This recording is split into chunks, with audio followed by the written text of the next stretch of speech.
Bom dia, graça e paz, irmãos, mais uma vez. Vou começar orando de novo. Minha mente está cansada, então ora para mim, que eu possa pensar para expressar claramente a palavra de Deus hoje. Senhor, obrigado por sua palavra, essa carta maravilhosa que fala muito para meu coração, que fala para nossos corações hoje. Pedimos que nos abra nossos corações para ouvir o que você quer falar para nós. Deus, eu oro que você coloque suas palavras na minha boca, que eu possa falar claramente sua palavra, que podemos ser mais conformado à imagem de Jesus e que essa igreja pode ser uma igreja mais modelada de sua palavra, Deus. Nos dá essa graça pelo seu Espírito Santo, em nome de Jesus. Amém. Então, eu vou fazer uma revisão rapidinho do capítulo 1 para dar continuidade e a gente continuar para capítulo 2. Então, tudo bom? Vamos lá correndo. Apocalipse capítulo 1, nós vemos na primeira pregação do Apocalipse que está escrito, essa é a revelação de Jesus, escrito para seus servos. A palavra escravos que está usado lá. E essa revelação está comunicado através de símbolos. A palavra implica em grego, na linguagem original, somaino, né? Comunicado pelos símbolos. Então entendemos que essa visão que João recebeu, que foi comunicado, que Jesus revelou para João e o Espírito Santo, é uma visão que não é literal, né? Não é literalmente todos os detalhes. Quando o Apocalipse fala que um dragão apareceu para matar o bebê Jesus, nós entendemos que foi o diabo, não foi literalmente um dragão, né? Então essa visão está comunicado pelos símbolos. Já entendemos isso já no início do livro. O segundo aspecto dessa revelação nós falamos é que essa revelação era uma revelação que vai acontecer logo, rapidamente, depois as palavras foram dadas. Então a gente veja em versículo 1, fala que em breve ia acontecer. E versículo 3, pois o tempo está próximo. Então essa ideia, o próximo, significa que já está no mão, já está presente para acontecer. Lembra quando Jesus, quando ele estava pronto para ir para a cruz, quando estava com seus discípulos, ele falou, o tempo é agora. Né? O tempo está no mão, a frase está interpretada em inglês. O tempo está agora presente. Então essa palavra aqui, essa visão, é uma coisa que não é para muito tempo na frente, mas foi para agora. Logo, eles precisaram ouvir essas palavras logo e agir. A gente viu em capítulo 3 também, continuar com essa linguagem até o final do livro, sobre coisas que vai acontecer rapidamente. A hora da provação que há de vir sobre o mundo inteiro. E que diz literalmente a hora da provação que logo há de vir sobre o mundo inteiro. E também venham sem demora. Não vai demorar, não vai ser muito tempo para frente. E a gente falou também que lá no final do livro, obrigado, no final do livro também está falado, pode ir ao próximo slide, por favor. No final do livro, em Apocalipse 22, disse-me ainda, não sela as palavras da profecia desse livro, porque o tempo está próximo. E lembra, eu falei sobre essa ideia que na profecia de Daniel, quando a profecia foi para centenas de anos na frente, ele fala, sela essa profecia, o tempo não é agora. Mas agora está dizendo, não sela, o tempo é agora. Então a gente falou sobre essa ideia que quando interpretamos profecia, a gente precisa seguir as guias que a própria palavra nos dá. Então, se ele dá uma indicação, essa profecia é para X, aquele tempo, a gente vai interpretar para aquela guia que a própria palavra nos deu. Pode continuar aqui, em versículo 4 a 6, a gente viu que essa profecia foi escrita para as 7 igrejas em Ásia. Pode ir para o próximo slide. A gente falou já que João estava em Patmos, nessa ilha aqui, e ele escreveu para essas 7 igrejas mais próximo e mais acessível para esse lugar onde ele estava. Então a gente vai ver que essas 7 igrejas, eu falo depois, porque eu tenho outro slide, mas essas 7 igrejas é a audiência do livro, mas também representa, o número 7 representa que foi a igreja total, representado especificamente essas 7 igrejas, e essas 7 igrejas vai ser tratados individualmente, cada um segundo as suas obras. No próximo slide, a gente falou em versículos 7 e 8, que a revelação diz que ele vem como as nuvens. E se você lembra, essa ideia que ele vem como as nuvens, não foi uma frase inventada agora nesse momento, mas foi usada muito, muito no Antigo Testamento, falando sobre o vindo de Deus para uma nação, ou um julgamento, julgar uma cidade. Ele vem sobre as nuvens. Então foi o movimento de Deus no mundo atual, em forma que Deus governa a história, ele age na história. Então ele vem com as nuvens. Também a gente falou em versículos 7 e 8 que cada olho, 7 diz, e todo olho o verá, até mesmo aqueles que o trespassaram, e todos os tribos da terra se lamentarão por causa dele. E essa foi palavras que foi relatado para profecias quando Jesus ressuscitou, que foi cumprido. Então, essa não está falando sobre um evento 2000 anos para frente, mas eles estão apontando para o fato que Jesus ressuscitou e agora ele está reinando. E todos que vão ver que ele age na história, e todos os olhos vão ver o que acontece através de seu reino. Seja a destruição de Jerusalém, seja a visitação de uma igreja, que vai sobreviver ou não sobreviver. É Jesus que está fazendo isso através de seu reino. Então todos os olhos vão ver.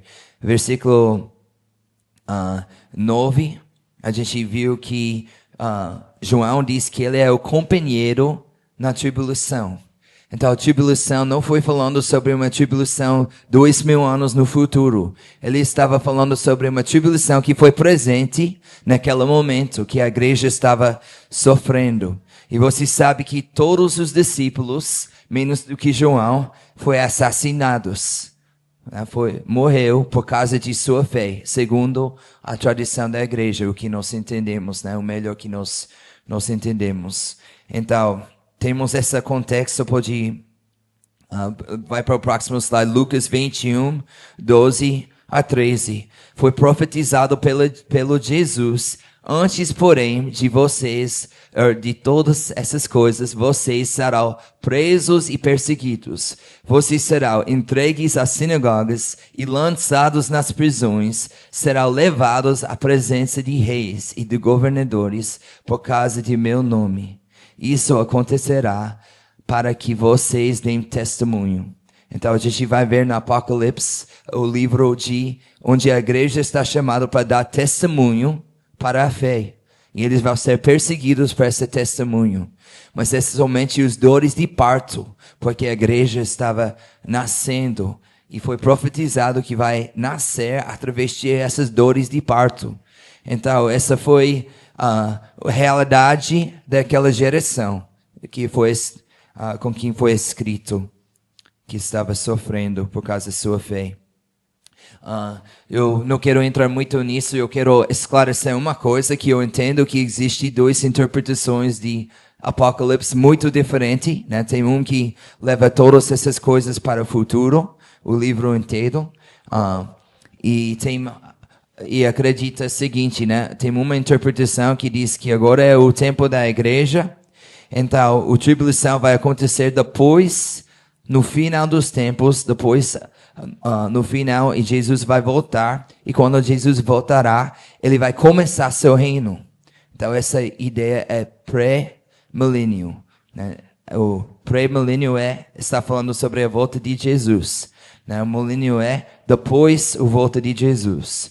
Mas a gente acredita aqui nessa igreja, essa ideia que o milênio, o reino de Jesus é antes, é pós a volta de Jesus. Então, pós-milênio. Então, a gente acredita que Jesus está reinando agora e a tribulação acontece durante esse tempo, mas especificamente aquela tribulação referenciada nesse livro está falando sobre o que aconteceu na primeira geração até o ano 70, quando Jerusalém foi destruído pela Roma. Nesse período era um tempo muito tenso. E foi profetizado, a gente não tem tempo para abordar isso agora, mas foi profetizado muitas coisas sobre essa destruição de Jerusalém até nesse próprio livro. Então, tem essas duas ideias muito diferentes e é importante que você entenda que tem pessoas muito piedosas nos dois lados. Então, essa não é uma razão que a igreja vai dividir, não é uma razão que a igreja deveria lutar, mas estuda a palavra e chega em sua conclusão, olha nos dois lados, para ver o que você acredita. Mas o perspectivo que eu estou apresentando isso é mais através dessa primeira escatologia, linha do pensamento. Então, continuando o versículo 10, ele falou que ele deu essa visão, ele estava no dia do Senhor. Então, a gente já falou sobre essa ideia também, que essa frase não significa domingo, né? Essa ideia chegou centenas de anos depois na igreja, quando começou a chamar o dia do Senhor, domingo, mas ele estava usando a frase como foi usado na Bíblia dezenas de vezes antes, que está falando do dia de visitação, né? Dia de julgamento. Essa frase aqui é do dia do Senhor. Então, só para dar um exemplo breve, né? Porque assim como o relâmpago que resplandece a brilha de uma extremidade do céu até a outra, assim será no seu dia. Esse é o dia do Senhor, seu dia, o Filho do Homem. Então, só para vocês saber rápido, vai para o próximo slide. Então, tem muitas referências do dia do Senhor no Antigo Testamento que leva essa ideia de juízo de Deus, de julgamento, é o dia do Senhor. Também no Novo Testamento, usa essa frase no mesmo jeito. Então, não está usada para referir domingo. Eles não estão dizendo nesses versículos que está falando sobre domingo, mas ele estava falando sobre o julgamento.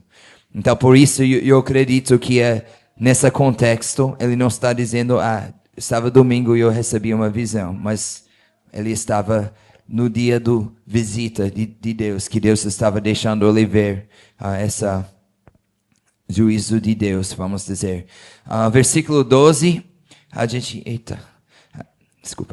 Versículo 12, a gente viu que os 7 candelabros aqui representam a igreja, que existia essa ideia que no templo a gente falou que só teve uma candelabra de 7 velas, mas nessa profecia aqui tem 7 candelabras.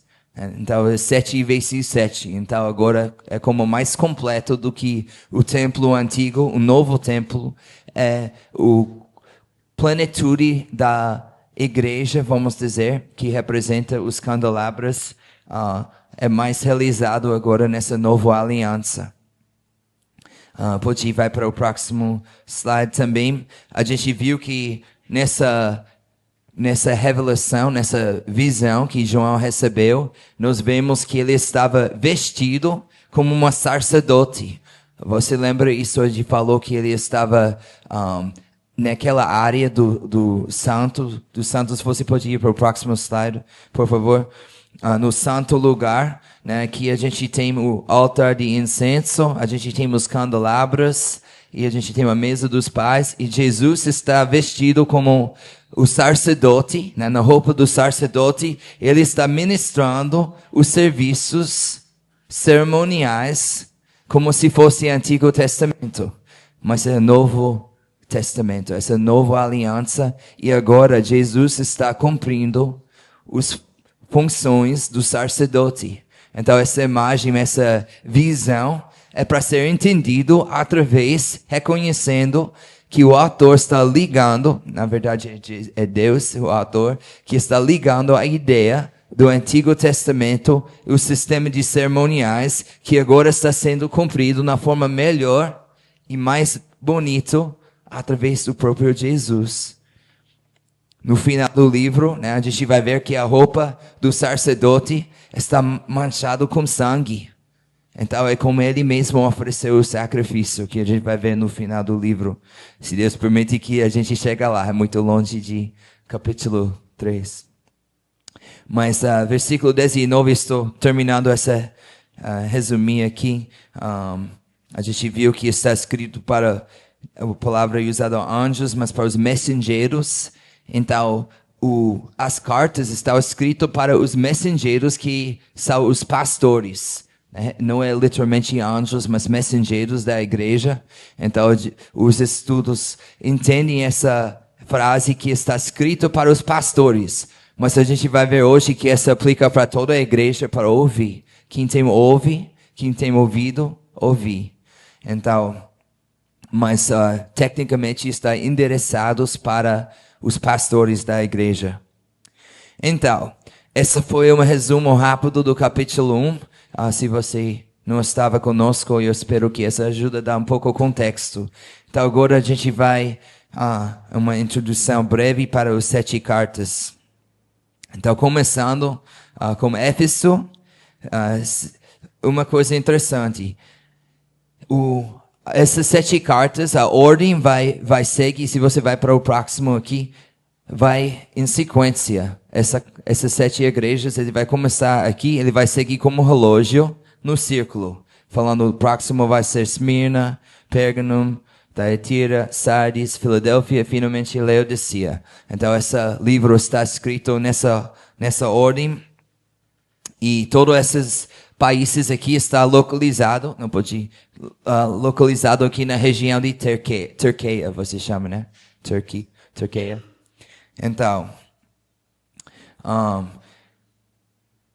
que mais? Introdução. Cristo representa severamente aqueles líderes que adotaram a posição da tolerância. A gente vai ver aqui muito advertências que Cristo vai dar para a sua igreja contra aquelas que toleraram pecado. A gente vai ver que essa igreja não vai ser advertida por isso hoje. Uma coisa boa dessa igreja, eles não aceitaram essas coisas. Outras igrejas, a gente vai ver, aceitaram e vai receber uma advertência. Mas mesmo assim, essa igreja hoje também vai receber uma advertência. E na verdade, das 7 igrejas, 5 vai receber advertências e somente 2 igrejas não vai receber nenhuma advertência. A gente vai ver com o futuro, essa no futuro. Vou ler esse versículo aqui que eu coloquei, Judas 1, versículo 3. Amados, quando empregava toda a diligência em escrever vos acerca de nossa comum salvação, senti a necessidade de corresponder-me convosco, exortando-vos a batalhar pela fé que uma vez por todos foi entregue aos santos. Então, essa ideia que a igreja precisa batalhar pela fé que foi entregue uma vez, para sempre. Essa ideia que a igreja entende que a fé já foi dada, não vai mudar depois. Você está entendendo isso, né? Que a palavra de Deus não está evoluindo. Foi dado perfeitamente e completamente no início. E agora o papel da igreja é para preservar exatamente como foi. Não muda nada. Agora vamos começar assim. Não. Vamos preservar a palavra que foi dada uma vez para sempre. Não vai ter outro dado. E nosso papel como a igreja é para preservar e batalhar. Olha esse verbo que está usado. Batalhar. Não vai ser fácil para manter. Sempre vai ter forças no mundo que vai estar atacando e tentando mudar a palavra de Deus. Mas a palavra de Deus não muda. Então, uma coisa você vai ver nessas 7 igrejas é que cada um tem sua batalha. Cada um está nessa luta para lutar contra o mundo que está entrando e levando coisas, trazendo coisas que estão contra a palavra de Deus.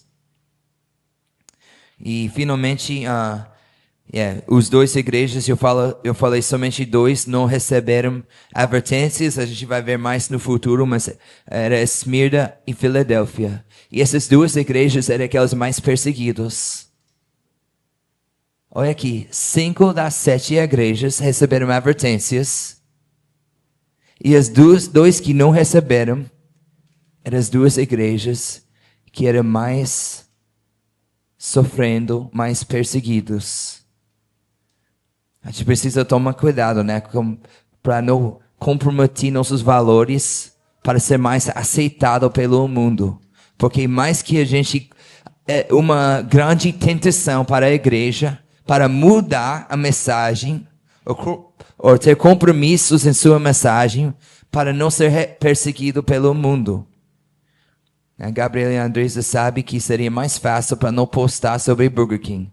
Não é? É muito mais fácil para ficar quieto nessas coisas. Mas a igreja não pode fazer isso. Se você vai ficar firme na palavra, na mensagem que foi dada uma vez para sempre, e cultura ao redor está cheio de pecado, mais que você fica firme na palavra, mais perseguição você vai encontrar. Então, com essa introdução, vamos para o texto de hoje. Finalmente, você pode abrir suas Bíblias para Apocalipse, capítulo 2, versículo 1 a 7. E vamos ler o texto inteiro e depois começar a abordar os pontos. Carta da igreja em Éfeso, começando com o versículo 1. Ao anjo da igreja em Éfeso escreva: essas coisas diz aquele que conserva na mão direita as 7 estrelas e que anda no meio dos 7 candelabros de ouro. Conheço as obras que você realiza, tanto o seu esforço como a sua perseverança.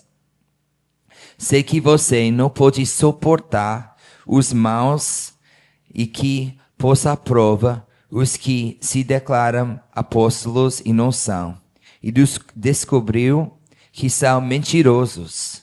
Você tem perseverança e suportou provas por causa do meu nome, sem esmorecer. Tenho, porém, contra você o seguinte: você abandonou o seu primeiro amor. Lembra-se, pois, de onde você caiu. Aprenda-se e volte à prática das primeiras obras. Se você não se arrepender, virei até você e tirarei o seu candelabro do lugar dele. Mas você tem em seu favor o facto de que odeia as obras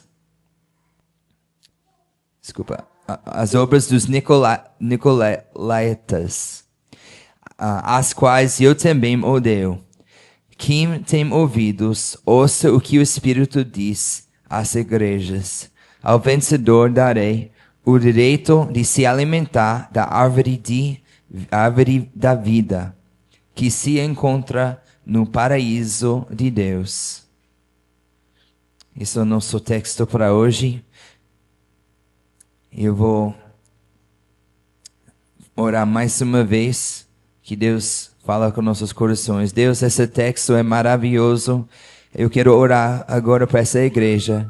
Deus, que podemos aplicar o que está nesse texto para nossa igreja aqui, pessoalmente, na maneira correta, segundo o seu Espírito Santo. Em nome de Jesus. Amém. Éfeso. Éfeso era uma cidade de 225 mil habitantes. Então, Camaragibe tem quanto? 150 mil, eu acho, nessa faixa etária. Então, era maior do que Camaragibe, né, para você entender. Mas naquela época, essa cidade era uma cidade mais importante naquela região de Turquia. É uma cidade mais importante e cheia de coisas interessantes. Se você pode me ajudar aqui, Alex. Eles teve essa teatro que cabe 25 mil pessoas, tal como a Arena Pernambuco aqui, né? Então pode imaginar já o Camaragibe, e lá no centro da Camaragibe tem essa grande arena, teatro, onde aconteceu muitas coisas que era perverso e errado. Teve artes, eu escrevi aqui, teve ciências, teve bruxaria, idolatria, jogos de gladiadores, muitas coisas aconteceram nessa centro da cidade. No próximo slide aqui, você vai ver que essa rua que vai em frente, essa é tipo Main Street, né? A rua principal, a avenida principal, onde aconteceu no lado, teve lugares para prostituição, teve coisas para bruxaria, coisas para práticas. Aqui no lado teve um ginásio no lado. Eu tenho foto do ginásio. Ginásio no lado aqui. Então, quando você está passando essa rua principal para chegar nesse teatro, você vai encontrar várias coisas, banhos públicos. Esse ginásio foi um lugar onde tudo aconteceu nu. Era os homens somente que foi permitido para ir nesse local. Naquela época, os Olimpíadas, eles sempre competiram, era somente os homens, e eles competiram sem roupas, né? Por isso, a gente tem essa analogia em Hebreus, que eu tiro tudo que me incomodar, tudo que vai me atrapalhar. E essa foi uma ilusão de essa ideia que os atletas tentaram tirar tudo que vai deixar eles como uma baixa renda na competição.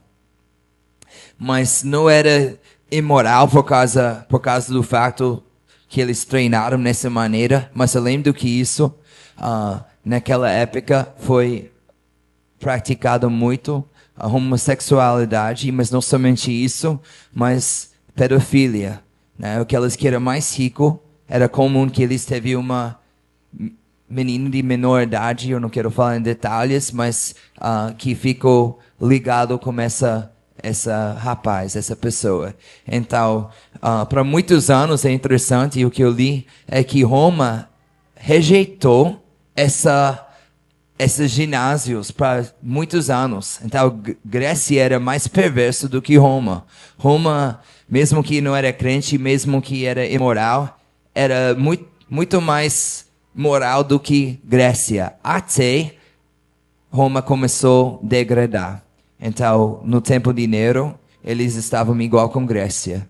Que esse livro foi escrito durante o reino de Nero, que a gente vai ver dentro desse livro, que dá uma indicação do tempo, indicar que está durante os 7 cabeças de Roma, 7 reis de Roma, que o 7 rei é Nero. Então, esse foi um tempo que Roma estava se tornando mais como Grécia, com essas práticas dos gladiadores na arena, essas práticas que foi comum aqui entre Grécia e entre essa região de Turquia. Então, além do que essas práticas perversas, estava cheio de idolatria. Eles teve um grande templo, templo de Artemis. Esse é um dos 7 maravilhas do mundo antigo. Você conhece não sei, essa ideia. Tem essa frase em português, os maravilhas do mundo antigo, você chama assim? Desculpe, eu não sei a frase em português. Mas essa foi mais ou menos 120 metros pelo 225 pés, que é, vamos dizer, 80 metros pelo 120 metros, uma coisa assim. E teve 127 pilares feitos de mármore. É muito chique essa prédio. Pode imaginar esse grande templo, que é realmente incrível. A altura, 20 metros de altura. E 36 desses pilares foi coberto com ouro e pedras preciosas. Então seria uma grande coisa de turismo para ver isso. Pode imaginar, na história do mundo antigo, essa era uma das 7 coisas mais incríveis que o homem construiu. Então, claramente, né, essa cidade está muito marcado, muito influenciado. Na verdade, provavelmente sobreviveu uma grande parte de turismo por causa dessa grande templo de idolatria para Artemis. Quem era Artemis? Artemis era, a gente ia dizer hoje, uma feminista, né? Ela era alguém que era uma mulher forte em mitologia, né? Ela não era literalmente uma pessoa, mas em mitologia ela era uma mulher forte que não gostaram de homens. E ela também foi contra a instituição de casamento. Então ela estava contra o plano de Deus. Ela acreditou que casamento vai tirar a liberdade da mulher. Então, realmente, nada é novo embaixo do sol, né? Hoje a gente veja feminismo é mesmo espírito, mesma ideia do que a idolatria do Artemis, onde o povo criou o Deus em seu próprio imagem, né, com seus próprios pensamentos de essa mulher feminista. E tem essas histórias. Se o homem, Deus falso, olhou para ela quando estava tomando banho, ela ia ficar irado e vai atrás. Então essa foi algumas lendas ou mitologias sobre ela. Também outra coisa importante para entender é que nessa região eles louvaram os próprios reis do reino. Especificamente, teve templos nessa cidade para Cláudius, Hadrian e Severus. Eu não sei como falar em português, se estou falando o correto. Mas é interessante que essa claramente foi uma região, uma cidade cheia de idolatria. Prostituição, idolatria, pedofilia. Você pode imaginar que mais? Sem a gente falar mais sobre isso. Como a Bíblia diz, né? É vergonha para falar sobre essas coisas. É esse tipo de coisa que foi feito. Então, essa cidade foi a igreja que Paulo plantou, né? Em sua jornada missionária. Ele plantou essa igreja. E agora essa interessante que não é Paulo que está escrevendo para essa igreja, mas é João que está entregando a carta para Éfeso. Então vamos voltar para o versículo 1. Ao anjo da igreja em Éfeso escreve: essas coisas diz aquele que conserva na mão direita as 7 estrelas e que ainda no meio dos 7 candelabros de ouro. A gente já falou sobre essa ideia que apresenta essa imagem que Deus está lá ministrando no templo. E aqui esse versículo fala que na mão direita as 7 estrelas está mostrando que ele tem soberania sobre seu reino. Ele tem soberania sobre suas igrejas para até julgar, se for necessário. Versículo 2 e 3. A gente chega logo no carne essa carta. Conheço as obras que você realiza, tanto o seu esforço como a sua perseverança. Sei que você não pode suportar os maus e que pôs à prova os que se declararam apóstolos e não são, e descobriu que são mentirosos. Você tem perseverança e suportou provas por causa do meu nome, sem esmorecer. Então essa foi bom complemento para essa igreja, né? A gente veja aqui o primeiro ponto aqui no versículo, que eu vou chamar assim, como eu falei para os crianças hoje, marcas de uma boa igreja. Se essa igreja quer ser boa igreja, a gente tem que prestar bem atenção para esses ensinamentos para a igreja de Jesus. A primeira coisa que uma marca de uma boa igreja é que ela vai produzir boas obras. Quais são boas obras? Efésios capítulo 2, versículo 10. Pois somos feitura dele, criados em Cristo Jesus para boas obras, as que Deus de antemão preparou para que andássemos nelas. 1:2, 9. Vocês podem, são geração eleita, sacerdócio real, nação santa, povo de propriedade exclusiva de Deus, e fim de proclamar as virtudes daquele que o chamou das trevas para a sua maravilhosa luz. Então a gente veja que a igreja teve esse chamado para andar nesse caminho que Deus já preparou antes do mundo foi fundado, para a igreja caminhar em um caminho de boas obras. E quais tipos de boas obras?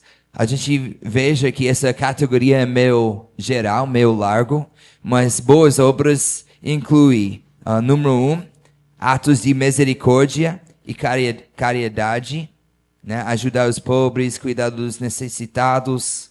Eu não coloquei aqui, mas especialmente para cuidar dos missionários também. Então, atos de misericórdia são algumas boas obras que Deus preparou para a igreja fazer. Essa categoria aqui, provavelmente eles não concluíram e eles vão receber uma advertência. Então, no mesmo tempo que eles estão sendo recomendados para suas boas obras, de algumas boas obras, tem outras boas obras que eles vão receber uma advertência que eles não estão fazendo. Então, essa categoria, né, vai expandir duas ideias. Mas outras boas obras é vida, justiça e obediência. Né, pureza moral, honestidade e justiça. Nessa categoria, eles estavam ok. Né, eles receberam ok para essa aqui. E o segundo tipo de obra é testemunho fiel e serviço no dia a dia. Então, nessas práticas, a igreja foi fiel. Então, as boas obras que está recebendo parabéns é para mais nessa 2 e 3. Mas a gente vai ver depois que não tanto para categoria número 1. Então, continuando. A segunda marca de uma boa igreja boa, que a gente veja no texto aqui, é intolerância. Né? Diz que não pode suportar os maus. Então, essa ideia é que eles não aguentam o peso dos maus. É interessante aqui que eles vão ver, a gente vai ver no texto que vai falar de 2 tipos de pessoas maus. Uma é pessoas maus geral, que parecem mal, né, do mundo. Mas o outro tipo de pessoas maus são pessoas que são falsos profetas, que parecem anjos da luz, mas não são. Então, eles não aguentam qualquer tipo de mal. Seja uma pessoa que é mal, que parece mal, ou seja uma pessoa que parece bom, mas no fundo é mal. Então, eles não aguentam mal, de qualquer jeito. Né? Então, estão recomendados para essas coisas. Então, intolerância. Provérbios 8:13. O temor do Senhor consiste em odiar o mal, a soberba, a arrogância, o meu caminho e a boca perverso, eu os odeio. Então Deus tem ódio para mal, para o perverso. Salmo 97:10. Vocês que amam o Senhor odiam o mal. Ele guarda a alma dos seus santos e os livra das mãos dos ímpios. Mais Romanos 12:9, mais 2 na verdade. O amor seja sem hipocrisia. Detestam o mal, apeguem-se ao bem. Efésios 5:11. Não participam das obras infrutíferas das trevas, pelo contrário, tratam de reprová-las. Então, aqui alguns versículos poderia colocar muito mais, na verdade, porque tem muitos versículos na Bíblia que levam essa ideia, mas eu quero só apontar uma coisa para nós hoje, sobre nossa cultura, onde nós vivemos hoje. vai ser colocado para nós que tolerância é uma virtude. Né? Eu não concordo, mas seja tolerante, né? Tolerar todas as coisas. Mas na Bíblia a gente não deveria tolerar todas as coisas. É diferente para respeitar e amar uma pessoa, mesmo que você tenha ódio para suas ações. Isso é diferente, né? Antigamente, isso é o que significa tolerância, né? Eu não concordo com você, mas eu vou ainda te respeitar como pessoa. Mas hoje em dia, tem um movimento para distorcer o entendimento dessa palavra. Hoje eles querem dizer, olha aqui, se você não concorda comigo, você é intolerante. Mas você não está concordando comigo também, então você também é intolerante, não? Não, somente você é intolerante. Quem é intolerante hoje são os crentes. Segundo na economia do mundo, né? Segundo a filosofia do mundo, aqueles que dizem que Jesus é o único caminho, ele é a pessoa intolerante. Aquela que diz que casamento entre um homem e uma mulher, ele é intolerante. E a igreja tem que tomar cuidado para não se posicionar na forma, para não confundir essa ideia que tolerância, né, significa para aceitar coisas que estão errado. Tem algumas coisas que não deveriam ser tolerado. A gente pode imaginar, eu para os jovens na escola, um exemplo assim, né, que recentemente tem muito estupro no país de Inglaterra. Ethan, o país de Ethan. Cadê ele? Ele fugiu, ele não vai ouvir essa parte, aqui. Então, eu estava falando sobre isso, né? Aumentou muito o estupro no país da Inglaterra. Por quê? Porque um ensinamento de Islã é que se uma mulher não cobre toda a pele, ela merece ser estuprada, ou natural, porque ela está querendo, ela está merecendo, porque ela não se cobriu bem. Então, tem muitas pessoas com o fé diferente entrando na Inglaterra e estrupando mulheres, porque mulheres estão mostrando a pele, porque a Inglaterra não vive com lençóis cobrindo cada centímetro do corpo.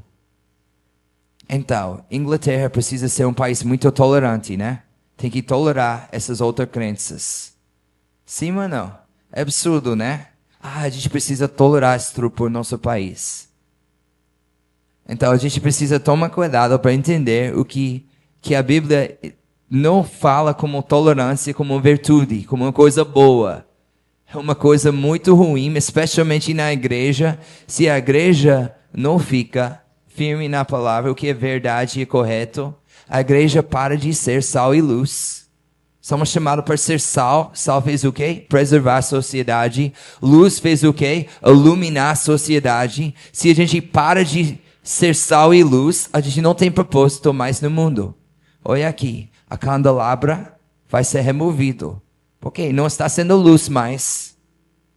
A igreja tem que ser a luz, refletir a luz de Jesus. E se a gente para de fazer isso, a igreja não tem mais propósito. Já se perdeu. E essa carta vai dizer isso, né? Eu vou tirar seu candelabro se você para de fazer o que deveria fazer. Então a igreja pode continuar a existir, mas Deus não está lá. Deus não está.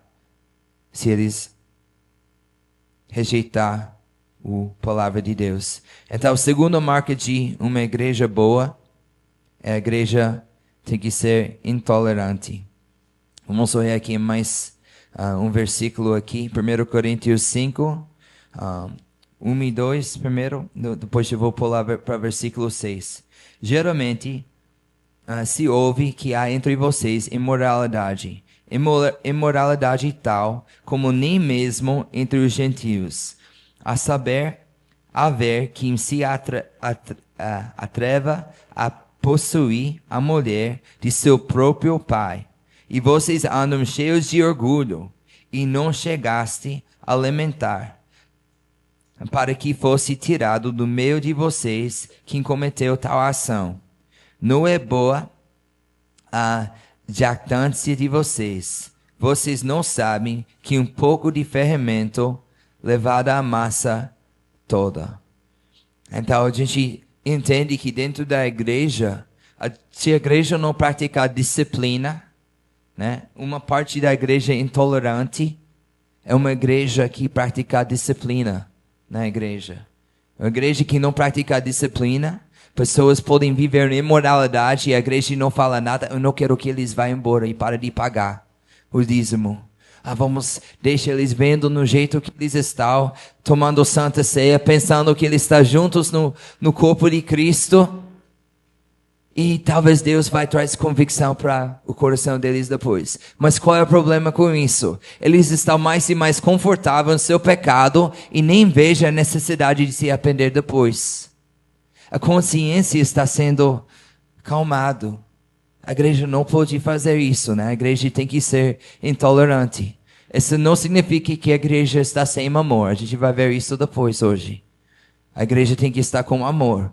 Mas a igreja tem que ser intolerante de pecado. Se a gente não julgar entre nós imoralidade e corrigir as pessoas para ser santo, a gente para de levantar a medida da igreja como diferente do que o mundo. A gente parece o mundo.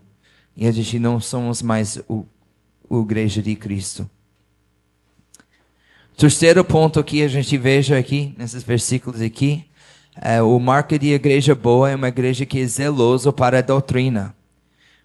Fala que pois aprova o que se declaram apóstolos e não são, e descobriu que são mentirosos. Então, pessoas chegam na igreja com uma aparência, né, com aparência de um anjo de luz.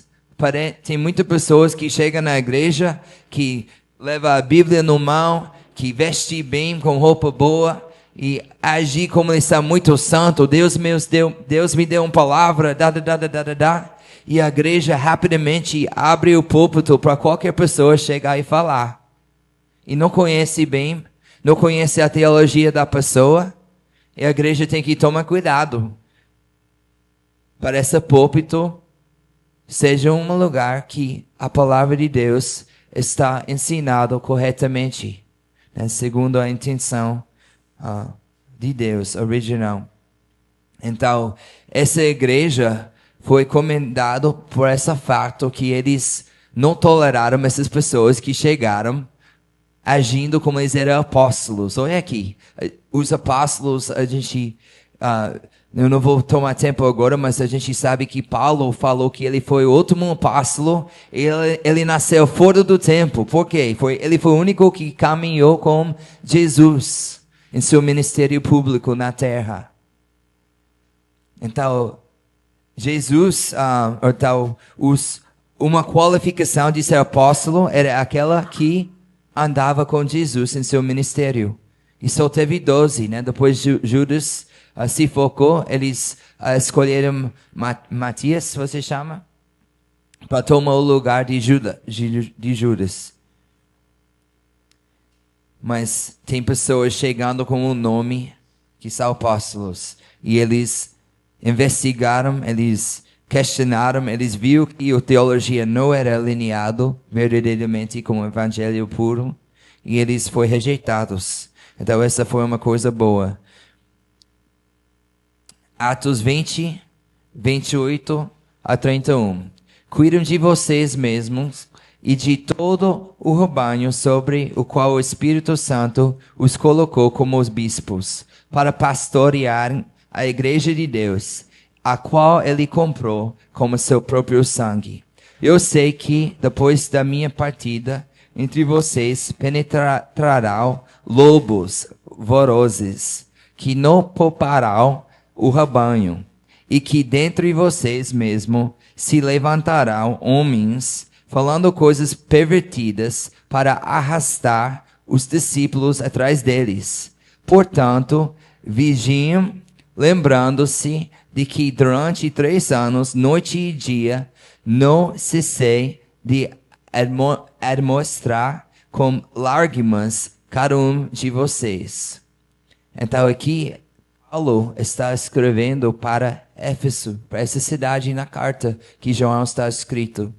Então ele já foi, quando Paulo plantou essa igreja, ele já estava tratando esse assunto de pessoas entrando que eram lobos, ensinando contra a doutrina. E olha aqui, gente, pessoas gostam de receber ensinamento que é mais relaxado, que é mais confortável, né? A gente não quer ouvir, às vezes, as coisas mais difíceis, mais duras da palavra, mas a gente precisa isso, né? Nós, como pastores, precisa isso. A gente não pode pular as coisas da Bíblia que a gente não quer ouvir, mas a gente precisa as coisas difíceis. E essas pessoas que entraram eram pessoas carnal, pessoas sensual. Ah, está ok, é só cultural, dá. Pode imaginar, né? Pode imaginar as desculpas para aceitar práticas do mundo, a necessidade de Éfeso. Porque Paulo estava falando para Éfeso, a igreja que ele plantou. Essa igreja de nosso texto hoje. Atos 17, 11. Ora, essa foi pouco antes, né? Ora, esses de Bereia eram mais nobres do que os de Tessalônica, pois receberam a palavra com toda avidez, examinando as escrituras todos os dias para ver se as coisas eram de fato assim. É bem interessante, né? Quando Paulo estava plantando a igreja e os apóstolos, esses judeus estavam ouvindo o que eles estavam falando e eles estavam examinando o Antigo Testamento, a palavra de Deus, para ver se o que os discípulos estavam falando foi segundo a palavra de Deus. E Paulo falou, olha aqui, eles eram muito bons. Eles eram diligentes para não receber sem confirmar que alinhou com a palavra de Deus. Olha aqui, essas são pessoas recebendo o próprio evangelho do Paulo. E eles precisavam ser diligentes para ver as palavras de Paulo alinhadas com a palavra de Deus. Tanto mais ainda qualquer pessoa que chega no púlpito hoje, né?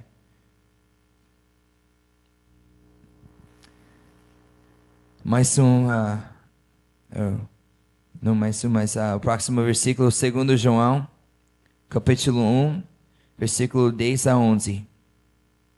Se alguém for até vocês e não trouxer esta doutrina, e não recebem em casa, nem lhe deem as boas-vindas, pois quem lhe dá boas-vindas faz-se cúmplice nas obras malignas.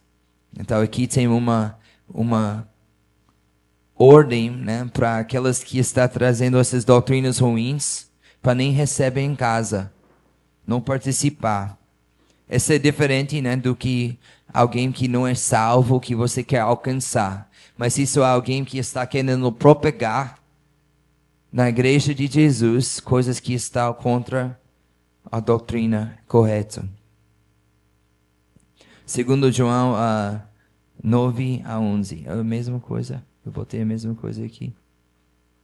Acho que eu errei aqui. Todo aquele que vai além da doutrina de Cristo nele não permanece, não tem Deus. O que permanece na doutrina, essa tem tanto o Pai como o Filho. Se alguém for até vocês e não levar essa doutrina, foi o mesmo versículo, desculpa, eu dupliquei esses versículos aqui, eu errei. Então eu vou pular para o quarto ponto aqui. Marcas de uma igreja boa. O quarto marca de uma igreja boa é perseverança na perseguição. Mateus 16, 24. Então Jesus disse aos seus discípulos, se alguém quer vir após de mim, a si mesmo se negue. Tome a sua cruz e siga-me. Olha aqui. É uma chamada para ser cristã. É uma chamada para tomar nossa própria cruz. E, quando necessário, aceitar o sofrimento que vem de ser seguidor de Jesus Cristo. 2 Timóteo 3:12. Ora, todos quantos querem viver piedosamente em Cristo Jesus serão perseguidos. Então aqui a gente ouve a palavra de Paulo, né, que se a gente quer viver uma vida piedosa, a gente vai ter esses conflitos. É impossível para não ter. Porque o mundo que não conhece Jesus, não todos vão receber essa mensagem com alegria.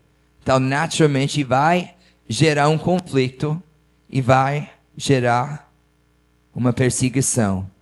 Mais pecaminoso o mundo está, a cultura que você convive, o pior que a cultura é, mais forte o conflito vai ser.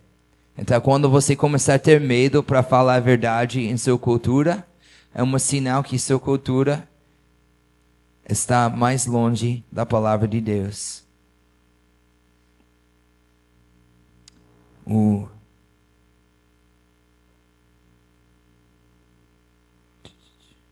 Qual versículo eu pulei aqui? Próximo, João 15, 18 a 19.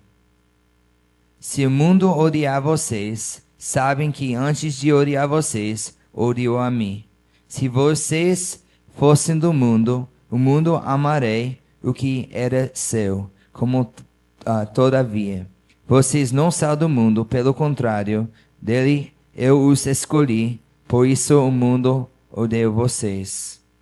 Então, às vezes, a gente não quer acreditar, né, que o mundo vai nos odiar, mas o mundo odiou Jesus, então como não vai odiar nós também? Continuando o versículo 4. Tenho, porém, contra vocês a seguinte: você abandonou seu primeiro amor.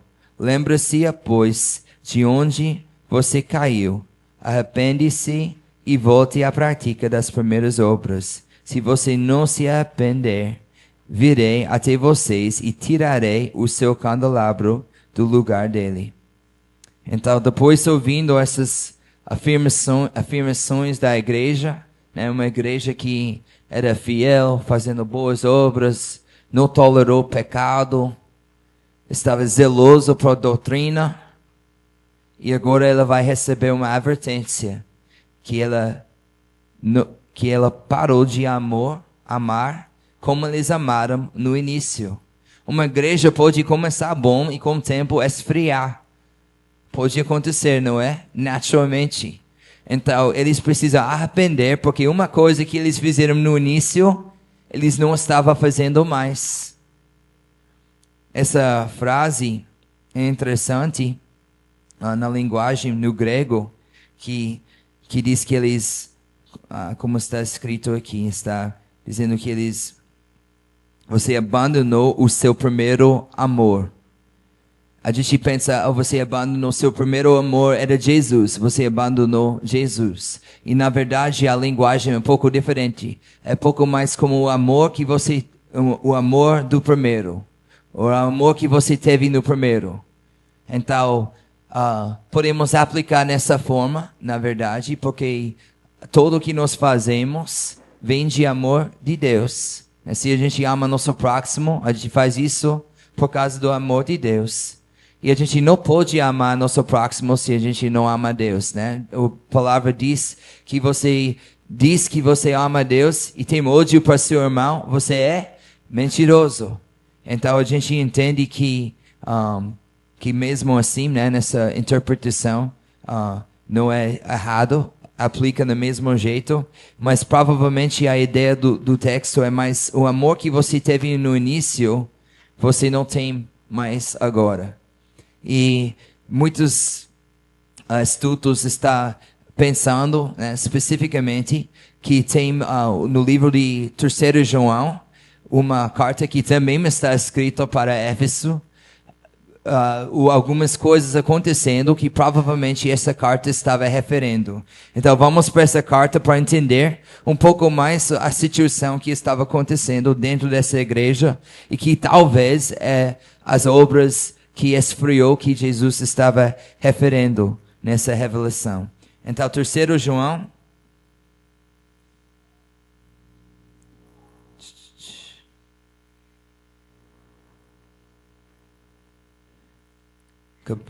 Capítulo 1, versículos 5 a 12. Amado, está falando para Gaio, amado, uma pessoa lá em Éfeso, na cidade de Éfeso, que João está escrevendo. E lembra, João é a mesma pessoa que escreveu o Apocalipse, né? A revelação de Jesus. Então a mesma pessoa está escrevendo para essa mesma igreja, para esse rapaz chamado Gaio. Você tem sido fiel no que faz pelos irmãos, mesmo quando são estrangeiros. Estes deram testemunhos diante da igreja do amor que vocês têm. Você fará bem encaminhando os em sua jornada de um modo que agrada a Deus, pois foi por causa do nome que eles serviam, sem receber nada dos gentios. Portanto, devemos acolher esses irmãos para que nos tornemos cooperadores com eles na proclamação da verdade. Escrevi algumas palavras à igreja, mas Diótrefes, que gostaria de exercer a primazia entre eles, não nos dá acolhida. Por isso, quando eu for aí, farei com que se lembra das obras que ele pratica, proferindo contra nós palavras caluniosas. E não satisfeito com isso, ele não recebe os irmãos, impede os que querem recebê-los e o expulso da igreja. Então, olha aqui. A obra que ele provavelmente está falando sobre o amor que eles esfriaram foi a recepção dos missionários e a cuidado dos missionários. No início, né, ele foi encomendado porque eles receberam, e quando eles receberam os missionários, eles estavam fazendo parte na obra, participando na obra dos missionários. Você entende que não todos foram chamados para sair, mas todos são chamados para participar nas obras.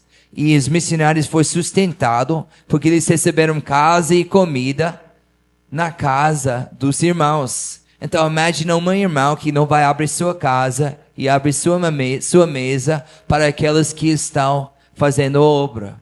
Como eles vão comer? Como eles vão fazer essa obra? Você quer participar na obra dos missionários, você tem que abrir sua casa e recebem eles. E fazendo isso, você é uma parceiro no evangelho e você vai participar no fruto do evangelho que eles estão ganhando. O galardão do missionário também é seu galardão. Então a gente veja que é uma coisa grave que esse rapaz não queria receber, e não é somente que ele não ia receber eles em sua casa, né, os próprios discípulos e talvez as pessoas enviadas pelo João, pelo próprio apóstolo João, as pessoas que eles enviaram para eles, ele não queria receber em sua casa, e além do que isso, ele não queria os outros recebem eles também. A gente não quer eles aqui, a gente não quer isso.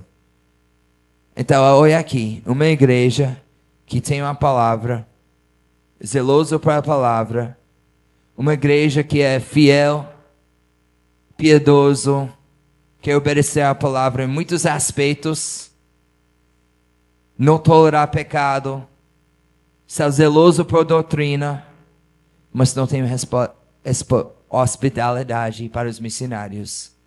Esse motivo sozinho é suficiente para Deus dizer: eu vou apagar sua luz. Foi uma coisa grave, gente. E a gente às vezes esquece isso. Tem igrejas que são muito, somos muito assim. Mas eles não abrem seu coração para doar. Talvez doar o que não dói. Mas se dói, não vai doar. Essa é uma falta de amor. A falta de amor. Então você tem que aprender do amor de onde eles caíram e voltar para ter essa mesma prática de amor que teve no início. Eu quero levar só 3 versículos rapidinho falando de hospitalidade. A gente veja em Mateus 10, quando Jesus enviou seus discípulos, ele deu essas palavras: se alguém não receber vocês, nem ouve as suas palavras, ao saírem daquelas casas ou daquela cidade, sacudem o pó dos pés.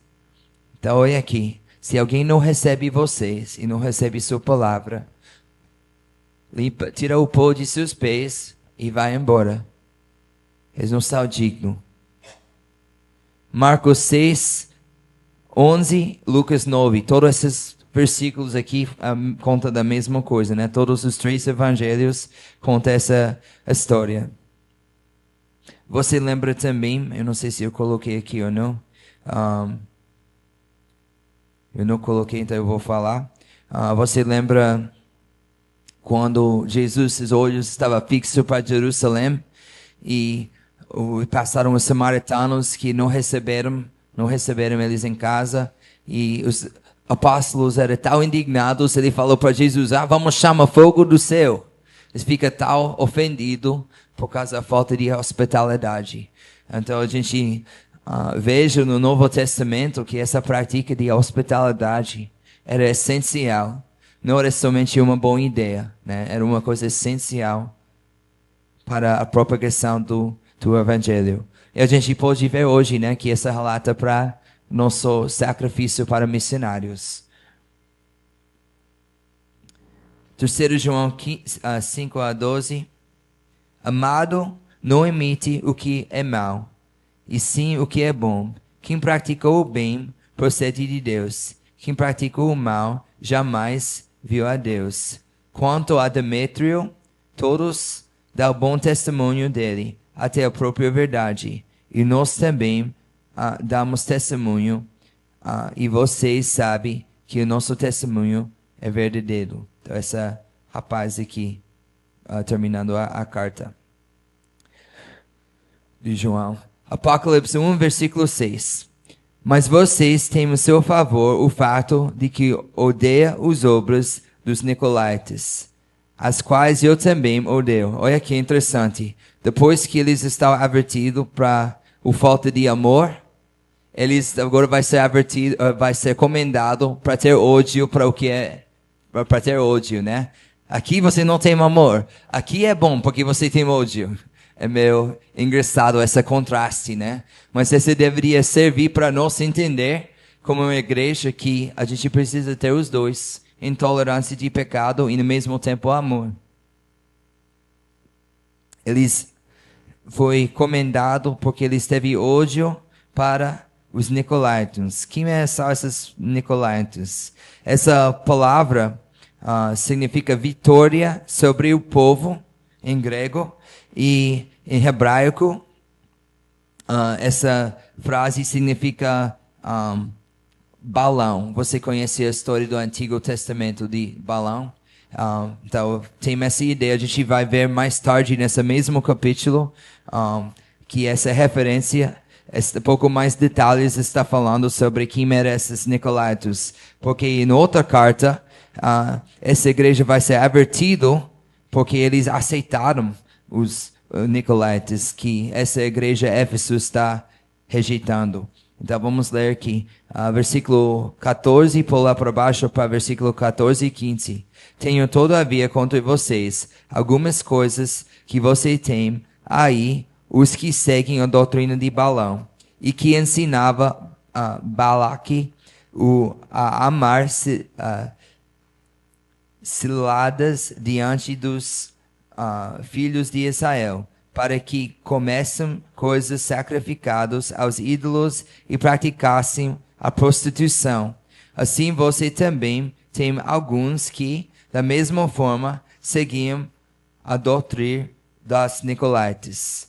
Então, essa doutrina aqui foi imoralidade, praticando, essa fala prostituição aqui, mas na outra tradição não usa essa palavra, mas imoralidade sexual, de qualquer forma. Então, a doutrina que eles odiaram, né, foi a doutrina que aceitou essas práticas da região do idolatria misturado com imoralidade sexual. E fechando assim, versículo 7, quem tem ouvidos, ouça o que o Espírito diz às igrejas.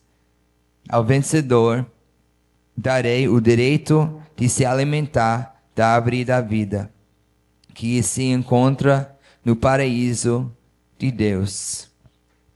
Então, como eu já falei hoje, né? Essa carta foi direcionada aos pastores, mas a gente veja aqui que tem ouvidos, ouve. Quem pode ouvir, ouve.